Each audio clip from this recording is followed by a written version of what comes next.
une affaire qui continue de faire parler. Le 10 février dernier, Pierre Palmade a causé un terrible accident.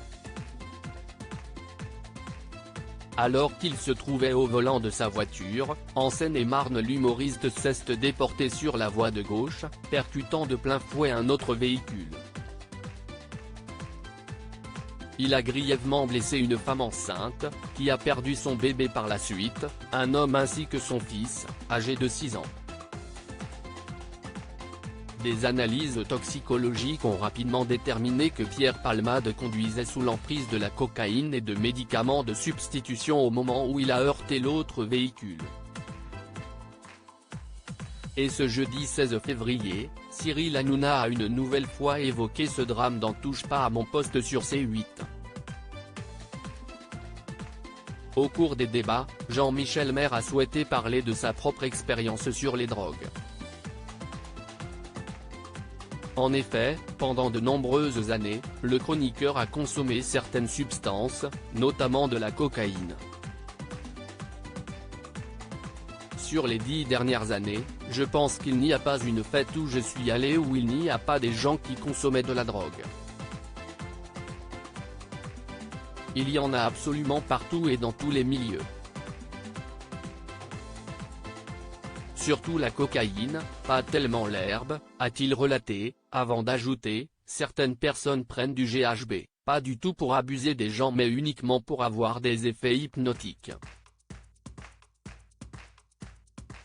On en trouve partout et si vous n'en avez pas, on vous en propose. Si est-il complètement délirant.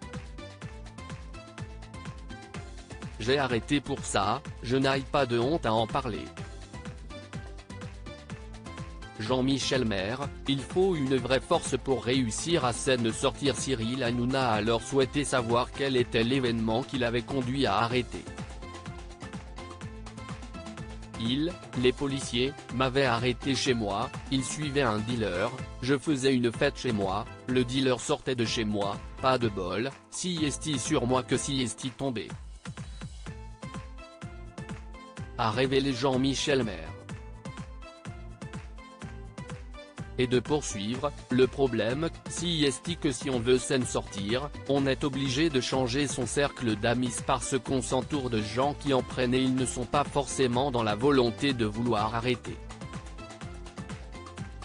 Donc il y a de grandes chances qu'on vous en propose dans la soirée et si vous avez décidé d'arrêter, si est très dur de refuser. Afin d'éviter la tentation, l'ancien correspondant de guerre a expliqué qu'il avait été obligé de se mettre au vert, de ne plus sortir, de ne plus voir les anciens amis pour changer d'univers sinon vous êtes presque sûr de replonger. J'ai changé de vie et il se trouve que l'âge m'a aidé beaucoup parce que je trouvais ça ridicule d'aller en boîte passer 60 ans. Mais quand on est jeune, qu'on y a goûté, qu'on aime sortir, il faut un vrai force ou être aidé par des proches pour réussir à s'en sortir, a-t-il conclu.